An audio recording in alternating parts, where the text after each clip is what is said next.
Nirvana. He lives in darkness as much as he is able. He feels safe there, walking slowly down the shadowed halls of his house. In the dark, there are no people to ask the questions. How are you? What have you been up to? What's new? He knows the questions are all distractions meant to fill the awkward silence of a conversation that is inherently unnatural.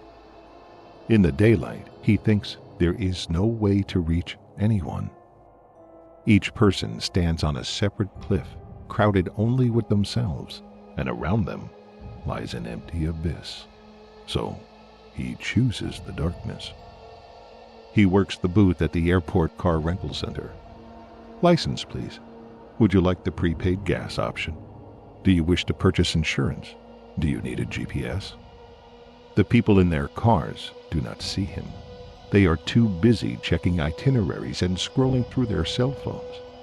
He is like a stop sign or a speed bump, an interruption to their hurried business of going nowhere. They are morning birds, anxious to fly to the naked branches of winter's trees where they can roost together and shiver against the cold. He is glad they don't see him. He answers their questions in polite, clipped tones. He stays fully in the moment, scanning their cars, their clothes, their faces, and, if they inspire him, he writes down their addresses.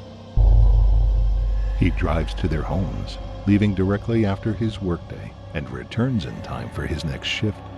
It is surprising the short distances that people travel. It is not uncommon for him to see local zip codes 2 or 3 hours away.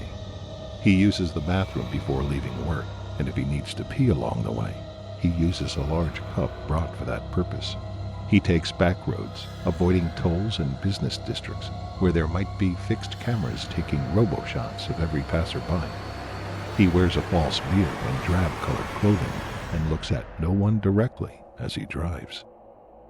He keeps nothing incriminating in his vehicle, memorizes the addresses, and uses a road atlas to reach his destinations. He obeys traffic laws to the letter, and if he is stopped on the way for any reason, he turns around and goes home. He selects single women. As darkness falls, he drives past their homes. If there are multiple cars, he leaves. If there are no cars, he parks as long as time allows and waits for them to return. If there is one car, he parks a mile or so away and walks the distance back. He is never in any hurry. He is not controlled by any thrill or lust compulsion, though he feels both and will satisfy each if the right moment comes. Fate determines his entry to the house. 9 times out of 10, he finds their homes secure, all doors locked and every window fastened. On those nights, he walks back to his car, content in his purpose. Rarely, that 1 time in 10, he discovers the soul seeking truth, awaiting the freedom that he offers.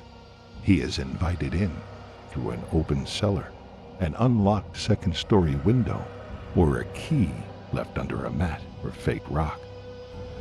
And in the instances of the most desperate souls, through an open front door. He practices meditation and has mastered his parasympathetic system. He can slow his heart rate and reduce his breathing to a single breath every 90 seconds. Inside, he stands motionless, listening to the sounds of the house, waiting for a phone call to end or a light to go out. Then he remains still, tasting the air for the flavor of rightness. Sometimes that moment does not come, and he leaves as soundlessly as he entered.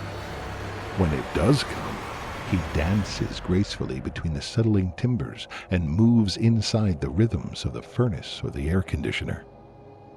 He picks up his teaching instruments from sewing cabinets and kitchen drawers until at last he hovers over her mortal body, smiling down and waiting for her name to reach his lips. When it comes, it is always her real name, for it is the only name she has ever known in this, the undistracted present. The darkness has shown him a singleness of purpose, a purity of each moment, and seeing this, he believes the evidence has been around him his entire life. All beautiful things, art, music, sculpture, literature, and everything creative come from one place: pain. He looks down at the girl. She will be the 39th he has freed. She is younger than all before and sleeps facing the window. The streetlight outside shines enough to illuminate the bloom on her cheeks. He will speak her name, lay the cool blade on her lips to silence her screams. He will force her to undress, stripping away all vanity. He will ravish her, taking her most precious gift, and bring her closer to the present moment. Then he will gag her, shutting off the voice of the secular world forever. Using the tools from her house, he will find her most sensitive places and begin to purify her. Through pain, he will narrow her focus, transposing all her thoughts until they merge together into one voice. And when she reaches enlightenment, that perfect moment when reality and pain are one and the same, when all that she ever was and is now blends into a single silent scream, he will open her throat and send her into the abyss. He leans forward and draws back the sheet. She lays there, already naked, her body human perfection. "Cassandra," he says, at last naming her, and raises the blade. She opens her eyes, and he sees there is no fear. She smiles up at him. "I am here," she says. "I am here, completely." She seizes his wrist with superhuman strength and turns it. He cries out, dropping the knife. She catches it with her free hand, and his eyes open wide in surprise. "You are so close," she says. "Only a few distractions remain." Her hands move quickly, and his screams purify the world. The end.